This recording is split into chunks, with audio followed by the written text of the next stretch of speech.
की जान लो। कोयले की काली कमाई से खजाना भरने के लिए ये शासन प्रशासन के लोग कितने लोगों की जान लेंगे। आज कितने सर्व ने बेच दिया है। अब तो समय आ चुका है कि अगर इंसान की दुर्गति से कोई अगर आर्थिक निकासी हो रही है उस पर नियंत्रण होना चाहिए। और दुनिया की तमाम देशों ने, मीडिया भाई लोग यहाँ उपस्थित हैं, जिन देशों ने तरक्की को चुना उन देशों ने इंसानियत को भी चुना है। लेकिन दुर्भाग्य हमारा भारत 1942 में चाइना में हुआ था, हांगकांग में, जहां 1500 से ज्यादा लोगों की जान गई थी। हमारे चासनाला में तो 375 लोगों की जान गई थी। हांगकांग में 1500 से ज्यादा लोगों की जान गई थी। दुनिया के कई देशों में कोयला खदान में घटनाएं घटी हैं, लोगों की जाने गई हैं, लेकिन उन्होंने सबक लिया। बेल्जियम, जापान, फ्रांस, ब्रिटेन, उन्हें सीखना चाहिए कि जापान में क्या हुआ था, जर्मनी में क्या हुआ था, चाइना में क्या हुआ था। उन्हें सीखना चाहिए। उन्होंने बंद कर दिया कि भाई हम इंसानियत को खत्म करके अपने लोगों की लाश पर कोयला खनन का काम नहीं करेंगे। मेरे लोग जिंदा रहेंगे, हम खेती से इस देश को मजबूत बना लेंगे, हम शिल्प से इस देश को मजबूत बना लेंगे, हम किसी अन्य व्यापार से इस देश को मजबूत बना लेंगे। अगर लोग ही न रहे तो कमाई किसकी। बात है कि आज यहाँ लोगों की जाने जा रही है और लोगों को अब एक खनन से मिला। इसलिए आज छात्रावाद की क्रांति की धरती में मैं एक एक नौजवान से, एक एक भाई, एक एक बहन माताओं से ये अपील करना चाहता हूं कि यदि इस अनिश्चितकालीन धरना से प्रबंधन होश ठिकाने आते हैं तो ठीक है, यदि इस अनिश्चितकालीन धरना से प्रशासन के होश ठिकाने आते हैं तो ठीक है, सरकार के होश ठिकाने आते हैं तो ठीक है, नहीं तो अगले आंदोलन की तैयारी करिए। हम लोग पूरा आपके साथ करेंगे। भूख हड़ताल किया जाएगा जब तक यहाँ के लोगों को सुरक्षा न मिले, जब तक यहाँ के लोगों के हक अधिकार न मिले, तब तक वो अनशन चलेगा, तब तक वो भूख हड़ताल चलेगा। आखिर आप यहाँ क्यों बैठे हैं? आने वाली पीढ़ी की चिंता के लिए। आप यहाँ क्यों बैठे हैं? आने वाली पीढ़ी की चिंता के लिए बैठे हैं। मेरी माओ, मेरी बहनों, मेरी जितने भी बुजुर्ग अभिभावकों, आप क्यों बैठे हैं यहाँ इस तपती हुई गर्मी में? कोयला उसके पास आसिया ना रहे। तो यदि सवाल आने वाली पीढ़ी का है, यदि सवाल हमारे नेक्स्ट जनरेशन का है, तो अगर हमें अपने जान नहीं देना पड़े, पीछे नहीं हटना। मैं बुजुर्गों से कहना चाहूंगा, नौजवानों को घरों में रहने दीजिए, नए बच्चों को घरों में रहने दीजिए, उन्हें पढ़ाइए लिखाइए। उन्हें डॉक्टर इंजीनियर बना रहे हैं, बेंगलोर में पढ़ाइए, कलकत्ता में पढ़ाइए, कोई तकल्लुफ नहीं। घर के बुजुर्गों को सामने आइए, चलिए मोर्चे को आप संभालिए। आपने अपनी आधी नहीं पूरी जिंदगी लगभग देख ली है। अब आपका जो संघर्ष होगा, आपका जो त्याग होगा, आने वाली पीढ़ी के तैयार है। क्योंकि जब अधिकार की बात आती है, न्याय की बात आती है, तब किसी को अपना जीवन दांव पे लगाना पड़ता। जब भारत के लोगों के लिए न्याय की बात आई, भगत सिंह ने जीवन को दांव पे लगाया, चंद्रशेखर आजाद ने जीवन को दांव पे लगाया, अशफाकुल्लाह खान ने अपने जीवन को दांव पे लगाया। कि नहीं?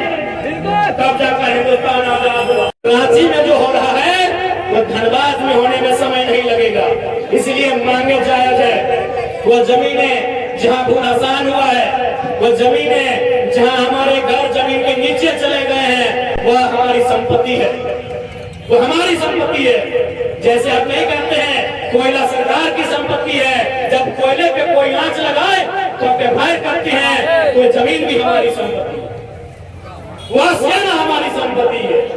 इसलिए आपका स्पष्ट शब्दों में कहना चाहेंगे, जो विस्थापित, जो आंदोलनकारी है, उनके साथ किसी प्रकार का दुर्व्यवहार करने की हिम्मत नहीं उठाएंगे, नहीं तो ये जनता आपको माफ नहीं करेगी। और हमारी मांगे क्या है? हमारी मांगे तो स्पष्ट है। यदि इस भौगोलिक सीमा में, यदि इस भौगोलिक क्षेत्र में बसवसाव में कठिनाई हो रही है, उन्हें विधिवत तरीके से विस्थापित किया जाए।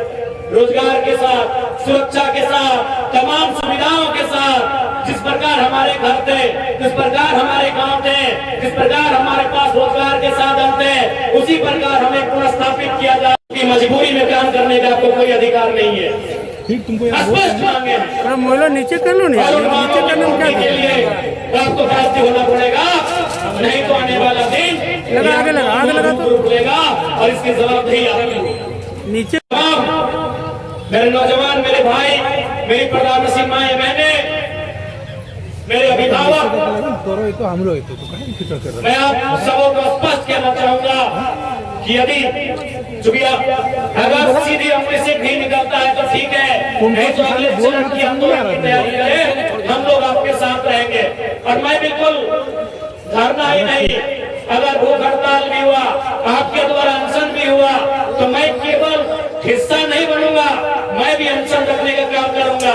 यदि आप भूख हड़ताल कर बैठे, भले आप निश्चित काल के लिए बैठे, 2 दिन, 3 दिन, 4 दिन में भी आपके लिए बैठने की क्षमता रखता हूँ। और मैंने ये दिखाया है, विधायक बनने के बाद लोग जनता के बीच केवल समर्थन के लिए जाते हैं, 5-10 मिनट रहते हैं, फिर चले आते हैं। हम वो विधायक हैं जो राज्य में जो प्रोटेस्ट चल रहा है छात्रों का, मैंने 24 घंटा, क्योंकि छात्रों ने वो 10 दिन से भूखे हैं, कोई 12 दिन से भूखा है, मैंने भी एक दिन 24 घंटा पूरा पान और जल त्याग करके उनके समर्थन में निर्जला उपवास रखा। आप जैसे आंदोलन को ही करेंगे, मैं हर रूप में आपके साथ खड़ा रहूंगा। हमारी मांगे स्पष्ट है कि मकान का जो क्षति हुआ है उसके अनुसार मुआवजा दिया जाए। ये तो विधिवत है। सड़क बनती है, मकान टूटते हैं, कोई परियोजना स्थापित होती है, मकान टूटते हैं, लेकिन टूटे हुए मकानों की कीमत होती है।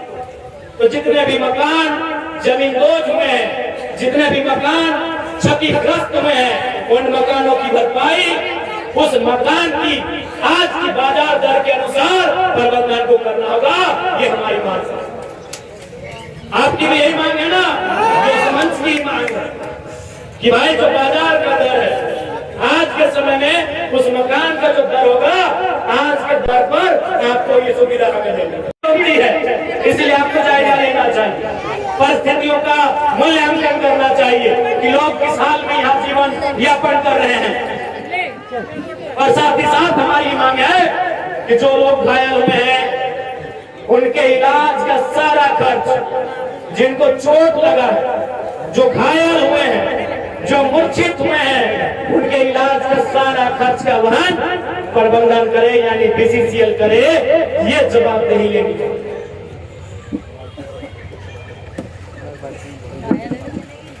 और साथ ही साथ सरकार को अलग से और विभाग को अलग से मुआवजा तय करना होगा। और इस मंच की मांग है 10 लाख रुपए और 20 लाख रुपए, 20 लाख प्रबंधन से और 10 लाख रुपए सरकार से। और इसके बाद भी अगर वार्ता नहीं होती है, सरकार बातचीत नहीं करती है, प्रबंधन बातचीत नहीं करती है, तो छात्रावाद का आंदोलन धनबाद जिला मुख्यालय में होगा, जोरबड़ी राज्य राजधानी में होगी। तैयार हैं सभी? उनके लिए इंसान ऊपर, उनके लिए पर्यावरण ऊपर है, लेकिन हमारे लिए यहाँ कुछ लोगों का पैसा कलेक्शन करना, कुछ लोगों का जरूरत से अमीर बनना। और ऐसे हमारा देश विकसित बनेगा, पर्यावरण को नुकसान करके, आम इंसान के जीवन को नुकसान करके, ऐसे हमारा।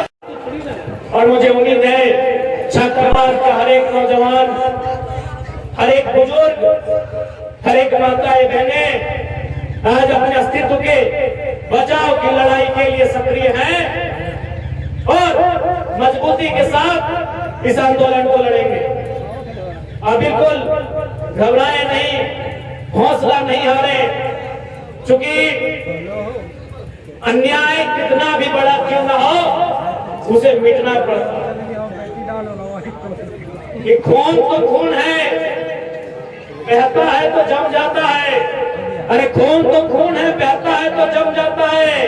अन्याय तो अन्याय है, बढ़ता है तो मिट जाता है और मिटेगा।